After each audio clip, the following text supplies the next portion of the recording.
50 நாளும் பாருங்க அவ்வளோ நாள் கட்சி நடத்தினது. ம், நீங்கள் ம், கொள்ளையும் பார்க்க வேணாம், ஊரையும் பார்க்க வேணாம். எல்லாம் நாசமாக போய் கொண்டு போய் எல்லாத்தையும் அடைய வச்சிட்டீங்க. ம், அப்புறம் இன்னி என்ன உங்களுக்கு கொள்கை வேண்டி கிடக்கு? ம். அது இருக்கிறது நானும் மினிஸ்டர் ஆகி 2 பேர் அனுபவிக்கிற கொள்கையை பாருங்க. ஏதாவது முடிஞ்ச நல்லதை செஞ்சுட்டு கடைசி ம். காலத்தில். ம். ஓ, தாவேக்கா கூட சேர்ந்தாலும் ஏதாவது முடிஞ்ச நல்லது செய்ய முடியாது. ஆமாம், ஆட்சியில் பங்கெடுத்தால் செய்யலாம்ல.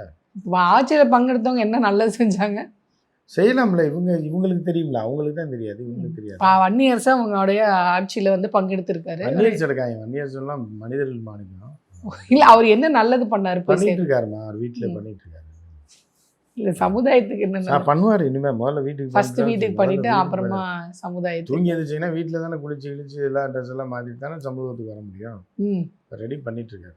குடும்பத்துக்கு ஃபர்ஸ்ட் ரெடி பண்ணிட்டாருன்னா அவர் குடும்பம் அதாக இருக்கும். அதுக்கப்புறம் அந்த சமூகம், அதுக்கப்புறம் பொதுநலம், அப்புறம் பிற மதம், ஜாதி இதெல்லாம் செஞ்சு முடிக்கிறதுக்குள்ள 5 வருஷம் முடிஞ்சிடும். அதுக்கப்புறம் திருப்பி ஆவார். வாய்ப்பு கேட்பாங்க.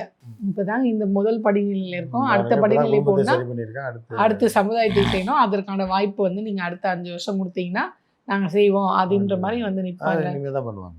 ஓஹோ. ஸோ ஏன்னா நான் ஏன் வந்து கேட்குறேன்னா, என்ன நல்லது செஞ்சாங்க அப்படின்னு நான் ஏன் கேட்குறேன்னா, இவர் வந்து விஜய் அவர்கள் வந்து எலெக்ஷன் டைம்ல சொல்ல நாள் வந்து வேகாத கறியை போட்டிருக்காங்க மாட்டு பிரியாணியில். ஐயோ, எந்த இதில் பல இடங்களில் கடைகளில் தான் வேக வைக்கிறது இல்லை, சரியாக போடுறது இல்லை, பிரியாணியில் கறி வேகிறது இல்லை. அதெல்லாம் இப்போ தான் கண்டுபிடிச்சிருக்காரு. யார்?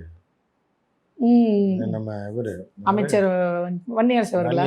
இப்போ தான் அதே கண்டு. அப்போ எவ்வளோ துரோகம் பாருங்கள். ஐயோ, எவ்வளோ மக்கள் போய் சாப்பிட்டு வேகாத கறியை சாப்பிட்டு கூட காசு கொடுத்து ரேட்டு கொடுத்து அது எல்லாத்தையும் இப்போ தான் கொஞ்சம் கொஞ்சமாக போராட்டம். உணவுலேருந்து சரி பண்ணுறாங்க.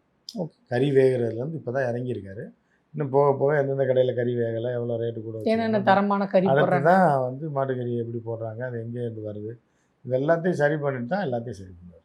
அதையே தாவேக்கால இருக்க அமைச்சர்கள் வந்து பொதுவாகவே சாப்பாடு விஷயத்துல இருக்காங்க. இப்போ இவரை சொல்றீங்க, அதே மாதிரி அந்த பக்கம் அறநிலைத்துறை அமைச்சர் கூட முறுக்கு சுட்ட டேட் எது, திருநூறு வச்ச டேட் எது, சாப்பிட மாட்டார்ல.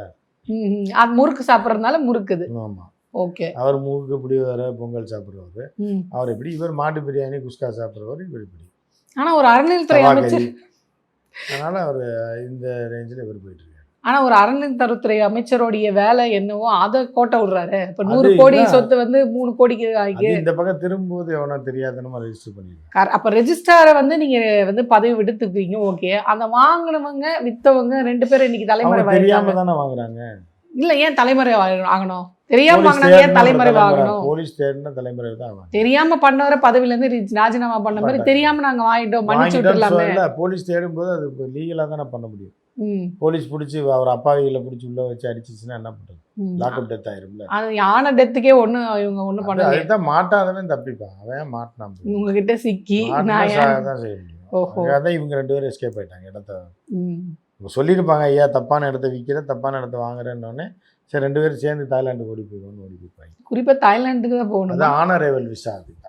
ஓகே ஓகே டக்குன்னு ஓகே. அதனால அங்கே போய் இருக்கிறாங்க. அப்போ நீங்கள் வந்து தேடணும்னா பாருங்க, தாய்லாண்டில் இருக்கிறதுக்கான வாய்ப்பு இருக்குன்னு சார் இன்ட்டு கொடுத்துருக்காரு. நேராக தாய்லாந்து, இலங்கையில் போனால் கூட மாதிரி ஆயிரும். ஆனால் வந்து இந்தோனேஷியா இந்த மாதிரி. அப்போ தலைமறைவாளர்கள் இந்த 3 கண்ட்ரியில் இருக்கிறதுக்கான வாய்ப்பு இருக்கிறது அப்படின்னு நீங்கள் வந்து சொல்ல வரீங்க. போலீஸ்க்கு ஒரு இன்ட்டு கொடுத்துருக்காரு. தேடணும்னா அங்கே தெரியும். போலீஸ் தெரியாதே நம்ம. ஓஹோ, அவங்களுக்கு தெரிஞ்சுதான் தேடிக்கொண்டே இருக்கிறார்களோ? அங்கே போயெல்லாம் பிடிக்க முடியாது. இவங்களுக்கு ஏதாவது பிரச்சனை இருக்கும். ஒரு வரப்போ ஏர்போர்ட் வாசலில் வச்சு பிடிச்சிக்கலாம். அந்த அளவுக்கு அங்கே எல்ஜிபிடி பிரச்சனை ஜாஸ்தினால போலீஸ் போனால் போலீஸ் தூக்கிட்டு போயிடுவாங்க. ஓஹோ, ஆம்பளை போலீஸுக்கு பாதுகாப்பு கிடையாது. அதனால் போக மாட்டாங்க, அங்கெல்லாம் போக மாட்டாங்க. வந்தால் பிடிப்பாங்க. இப்போ லாக்அப் டெத் பற்றி பேசணும்ல, அதுதான் இப்போ ரீசெண்டாக நம்மளுக்கு தெரியும் இந்த மாதிரி ஒரு நடந்திருக்கு அப்படின்னு. இப்போ அங்கே நம்மளோட கேள்வி என்னென்னா, கடந்த ஆட்சியில் நடந்த லாக்அப் டெத்துக்கு மட்டும் விஜய் அவர்கள் வந்து பெரிய போராட்டம்லாம் பண்ணி வாயத்தரங்க சிஎம் சார் உங்கள் சாரி எங்களுக்கு தேவையில்லை, நீதிமன்றத்துக்கு போய் தான் ஒவ்வொரு வாட்டி நாங்கள் வந்து நியாயத்தை வாங்கிட்டு வரணுமா, அப்போ நீங்கள் எதுக்கு இருக்கீங்க, உங்ககிட்ட எந்த பதிலுமே இல்லை அப்படின்னாரு. இப்போ அது விஜய் அவர்களுக்கு பொறுமல்ல, அவரே கேட்டுக்க வேண்டியதுதானே. நீ தானடா கேட்ட அப்படின்னு அவரை நம்ம சொல்லலாம். வடிவேல் சொல்லுவாப்ல. ஆமா, அந்த கரடி பொம்மை என்ன வேலை கண்ணாடி பார்த்து பேசுவாங்கல்ல, அது நீதான்ற மாதிரி நம்மளா விரல வச்சு பேசுவீங்க. என்னப்பா இவ்வளவு சொன்னியே, இப்போ உங்க ஆட்சி நடக்குது, அந்த கேள்வி உங்களுக்கே கேட்டுக்கோங்க அப்படிங்கிற மாதிரி. ஆனா அது எப்படி சார் ரொம்ப சாதாரணமா இப்போ இது வரைக்கும் அந்த பாதிக்கப்பட்ட குடும்பத்துக்கு ஒரு ஃபோன் பண்ணி பேசலாம், மன்னிப்பு கேட்கலாம், சரியா தெரியாம. அந்த கரூர்ல தான் திமுக மேல பழிய போட்டீங்க. இப்ப இது உங்க ஆட்சியில் நடந்திருக்கு. இந்த பொறுப்பை போலீஸ் சிறைவாசிகளை வச்சு அடிக்க வச்சிருக்காங்க சார். அதான் சிறைவாசிகளை வச்சு அடிக்க வச்சிருக்காங்கன்னா அப்போ அவங்க பூராமே திமுக காரவங்க தான் உள்ள இருக்காங்க 5 வருஷமா. என்ன ஆதாரம் விட்டு இந்த ஆட்சி கெட்ட பேர் ஏற்படுத்துறதுக்காக அடிச்சிருப்பாங்க. அந்த அப்போ இப்ப போலீஸ் என்ன பண்ணுது? அந்த சிறைவாசிகள் அடிக்கிற போலீஸ் என்ன பண்ணுது? திமுக போலீஸ் தானே. திமுக போலீஸ், திமுக சிறைவாசி, கரண்ட் போனா திமுகவுடைய ஈபி காரங்க, இதையே எத்தனை நாள் சார் ஓட்ட முடியும்? 5 வருஷத்துக்கு ஓட்டிடுவாங்க. அதை நம்பிட்டே இருப்பாங்க இவங்களும் கடைசி வரைக்கும். மோடி ஓட்டலையா 14 வருஷம் நேரு பேரை சொல்லி. ஆனா தமிழ்நாடு வந்து கொஞ்சம் அறிவு புரிந்த மாநிலம் இல்லையா? ஓட்டு போடவங்க விடுங்க, ஓட்டு போடாதவங்க சர்டன் பர்சன்டேஜ் இருக்காங்க. அவங்க இதெல்லாம் பார்த்து சகிச்சுட்டு பார்த்துட்டு தான் இருக்காங்க. அவங்க என்ன பண்ண முடியும்? அது பெரிய ஆபத்தை மீன்ஸ் விஜய் அவர்களோட ஆட்சிக்கு அது ஒரு ஆபத்தை ஏற்படுத்தி. அவங்க பூரா விஜய்க்கு எதிராக தானே ஓட்டு போட்டாங்க. இனி அவங்க ஆபத்தா இருந்தாருன்னா இல்லையா? அவங்க கேள்வி கேட்க மாட்டாங்களா? அவங்க கேட்டு யாரு பதில் சொல்றது? தேவையில்லாத. அவங்க இவர் தானே சொன்னாரு, ஓட்டு போட்டவங்க போடாதவங்க 2 பேருக்குமான அரசு இது அப்படின்னாரு. இப்போ இந்த ஒருவேளை கன்னியாகுமரியில இவர் வந்து வெற்றி பெறல, அந்த தொகுதியில நம்ம பெருசா வரல அப்படின்றதுனால கண்டுக்காம இருக்கிறாரா? இருக்கலாம், அப்படி கூட இருக்கலாம். எனக்கு நீ ஓட்டு போடல, உங்களுக்கு ஏன் நான் ஃபோன் பண்ணி பேசுறேன்? அடிபடிச்சு செத்தா சாவு. எனக்கு ஓட்டு போட்டிருந்தா நான் பேசியிருப்பேன். ஏன்னா அவங்க அமைச்சர் போயிருக்காரு, மீன்வளத்துறை அமைச்சர் வந்து ஸ்ரீநாத் போயிருக்காரு. இந்த மாதிரி கான்ட்ராக்ட் பேஸில் இருக்கக்கூடிய அந்த அரசு பணியும் நிலமும் வீடும் இது பண்ணுறதுக்கான இது கொடுக்குறோம் அப்படின்னாலும் அவங்க ஏற்றுக்கல. எங்களுக்கு வந்து நாங்கள் உடம்பை வாங்கிக்க மாட்டோம், எங்களுக்கு நீதி தான் வேணும் அப்படின்னு சொல்கிறாங்க. இப்போ யாரை காப்பாற்றுறதுக்காக இவ்வளோ அவசரமாக இவங்க இந்த மாதிரியான வேலையில் அடிச்சு போனான்னா அவனை காப்பாற்றுறதுக்கு. அப்போ இவங்க தேர்தல் சமயத்தில் சொன்னாங்கல்ல, அந்த மாதிரி நாங்கள் சமரசம் பண்ண மாட்டோம், செய்ய மாட்டாங்க. ஜெயிக்கிற வரைக்கும் சொல்கிறது தான். ஜெயிச்ச பிறகு எதுவும் செய்ய மாட்டாங்க. என்ன இருக்கு, என்ன பண்ணிடுவீங்க நீங்கள்? அவ்வளோதான். ஆனால் இதையும் முட்டு கொடுக்குறாங்க சார் அவங்க டிவிகே சைடில் இருந்து. எல்லாத்தையும் கொடுக்குறது தான் டிவிகே. அப்புறம் ஏடிஎம்கேக்கா முட்டு கொடுப்பாங்க காசு. டிவிகேட்ட வாங்கி இருந்தாலும் ஒரு தர்மம் வேண்டாம், நியாயம் வேண்டாமா? நியாய தர்மம்ன்றது தான் இல்லைன்றதுனால தானே டிவிகேன்னு ஒரு கட்சியே வந்துச்சு. ஓஹோ, நியாய தர்மம்லாம் இருந்தால் அப்படி ஒரு கட்சியே வந்திருக்காது. ஜெயிச்சும் வந்திருக்க மாட்டாங்க, ஜெயிச்சு வந்துட்டாங்க. அதனால அப்படின்றது வரைக்கும் அது நம்ம வந்து அது வேற வழி இல்லை. இஷ்டப்படுறீங்களோ இஷ்டப்படலையோ அவங்க அப்படிதான் செய்வாங்க. இது இப்படிதான் இருக்கும், இங்கே தான் வாழலாம். நீங்கள் வேறு எதாவது மீறி கேட்டால் கர்நாடகாவுக்கு போ, கேரளாவுக்கு போட்டுருவீங்க, இஷ்டம் தான் இங்கே இல்லைன்னா கிளம்புமா அப்படின்னு சொல்லிடுவீங்க. ஸோ அதான் நம்ம தலையெழுத்து. 5 வருஷத்துக்கு நம்ம அதை தான் வாங்கிட்டு இருக்கணும். இப்போ இவர் ஆட்சிக்கு வந்த உடனே எதுவுமே செய்ய மாட்டாங்க தெரிஞ்சது தான் அப்படின்னீங்க. ஆனால் சொன்னதையும் விட வேற ஒன்று செஞ்சுட்டு இருக்காங்களே சார். இவர் வந்து மதுவை ஒழிக்க போகிறேன்னாரு, சரி மொத்தமாக ஒழிக்கல, ஓரளவுக்கு மூடினீங்க அப்படின்னு நினச்சோம். இப்போ என்ன சொல்லியிருக்காருன்னா ரெஸ்ட்ரோ பார் ஸ்டைலில் நாங்கள் அதை கொண்டு வர போகிறோம், நீங்கள் மூடுவீங்கன்னு பார்த்தா அது அப்டேட் வெர்ஷனாக கொண்டு போகிறாரு விஜய் அவர்கள். அது நல்லது தான்மா. அதில் அது வந்து நான் அந்த அரசுக்கு ஆதரிக்கிறேன். ஏன்னா எச்சத்தனமான கேடு கெட்ட கேவலமான டாஸ்மாக் பார் இருப்பாரு இந்த உலகத்தில். இன்னைக்கு இந்த உலகம் எங்கேயோ போயிட்டுருக்கு. இந்த எச்ச வேலையை என்ன பண்ணிட்டு பழைய எண்ணெயில் ஆம்லேட்டு, ஏதோ ரோட்டில் கிடக்கிற மீன், கெட்டுப்போன மீன், முட்டை பொரியல்ன்ற பேரில் நீங்கள் பண்ணுற அநியாயம்.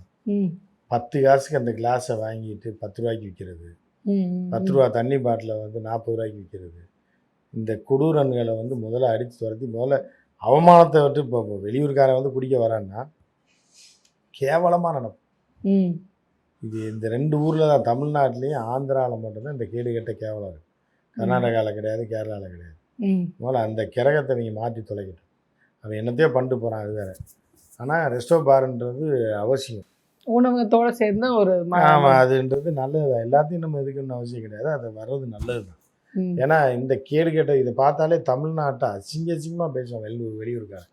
இலங்கையிலலாம் போய் இங்கே வந்துட்டு போகிறவனை கேட்டோன்னா, மனுஷனை நீங்கள் கண்ட இடத்துலலாம் எச்சியை தூக்கி வச்சுக்கிட்டு, ஐயோ ரொம்ப கேவலமாக இருக்கும் இந்த டாஸ்மாக் பாருன்றது. இது எவனுமே எந்த ஆட்சியும் வந்தவனும் சரி பண்ணல. திமுகவும் சரி பண்ணல, அதிமுகவும் சரி பண்ணல.